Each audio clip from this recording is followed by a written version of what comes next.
ሰላም ጤና ይስጥልኝ ውድ የኬሎ ሚዲያ ተከታታዮች፣ በዕለታዊው የዛሬ ውሎ ፕሮግራማችን እነዚህን መረጃዎች እንዲያቀናጅተን ይዘንላችሁ ልንቀርብ ተሰናድተናል። ከፕሮግራም ጋር አብሬያችሁ ቆይታ የማደርገው እኔ አብዲስ አደፋር ነኝ። ሶማሊላንድ አዲስ ፕሬዝዳንቷን መረጠች። የሶማሊላንድ የተቃዋሚ ፓርቲ መሪ አብዱራህማን መሐመድ አብዲላሂ ፕሬዝዳንታዊ ምርጫውን አሸንፈዋል። የሶማሊላንድ ተቃዋሚ ፓርቲ የሆነው የዋዳኒ ፓርቲ መሪ የሆኑት አብዱራህማን መሐመድ አብዱላሂ ሲሮ የወቅቱን የሶማሊላንድ ፕሬዝዳንት ሙሴ ቤሂ አብዲን ማሸነፋቸውን ሆርን ዲፕሎማት ዘግቧል።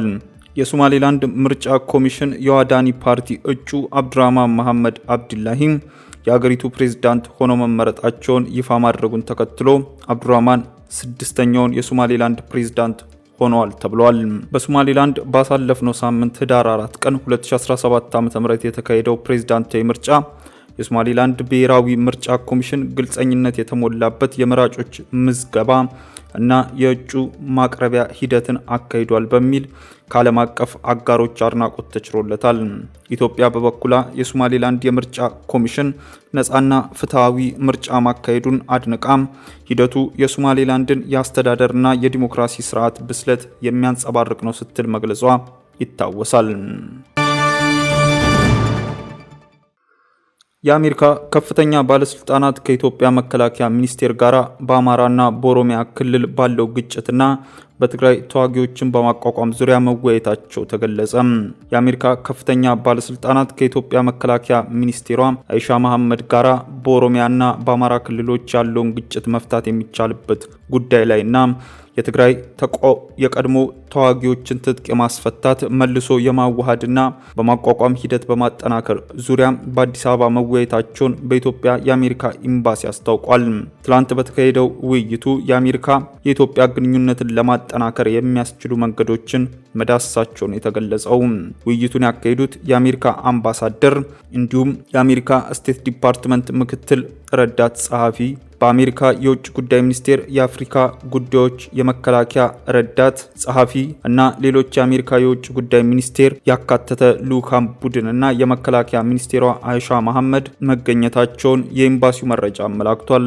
የመከላከያ ሚኒስቴሯ ኢንጂነር አይሻ መሐመድ በኢትዮጵያና በአሜሪካ መካከል ያለው የሁለትዮሽ ግንኙነት ወታደራዊ ግንኙነትን ለቀጠናዊ መረጋጋት፣ ለጸረ ሽብርተኝነት ትግልና ለሰላም ግንባታ ወሳኝ ሆኖ መቆየቱን ገልጸው ይህንን ለረጅም ጊዜ የቆየ ወታደራዊ ግንኙነት ኢትዮጵያ ዋጋ እንደምትሰጠውና ግንኙነቱንም የበለጠ ለማጠናከር ፍላጎት እንዳላት ተናግሯል ሲል ኢዜአ ዘግቧል።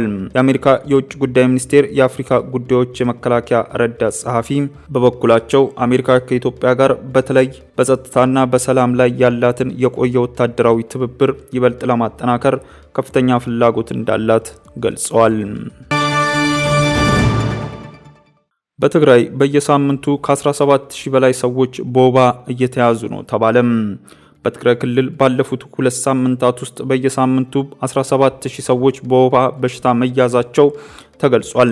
የክልሉ ጤና ቢሮ እንዳስታወቀው ባለፉት 3 ወራት በወባ በሽታ ምክንያት 13 ሰዎች መሞታቸውን የተገለጸው በትግራይ ክልል ጤና ቢሮ የበሽታዎች መከላከልና መቆጣጠር ቡድን መሪ አቶ አረጋይ ገብረመድህን የወባ በሽታ በትግራይ ታይቶ በማይታወቅ ደረጃ እየተሰራጨ ነው ሲሉ ለዶቼ ቬለ ገልጸዋል። በክልሉ 66 ወረዳዎች በወረርሽኝ መልክ መዳረሱን የገለጹት አቶ አረጋይ የመድኃኒቶች አቅርቦት አለመኖር፣ የወባ መከላከያ ግብዓቶች አለመዳረስ የበሽታው ስርጭት ሊያባብሰው ይችላል የሚል ስጋት መኖሩን ተናግረዋል።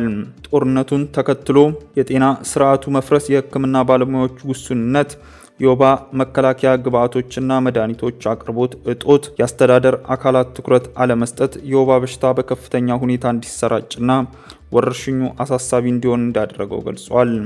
የትግራይ ጤና ቢሮ በተለይ ወባን ለመከላከልና ለመቆጣጠር ከፌዴራል መንግስቱ የአቅርቦቶች ድጋፍ እንደሚሻ አሳውቆ እስካሁን ግን የሚጠበቀው እንዳልተገኘ አቶ አረጋይ ገብረመድህን ለዶቼ ቬለ ገልጸዋል። ውድ ተመልካቾቻችን በዕለታዊው የዛሬ ውሎ ፕሮግራማችን ይዘንላችሁ የቀረብናቸው ዋና ዋና መረጃዎች እነዚህ ነበሩ።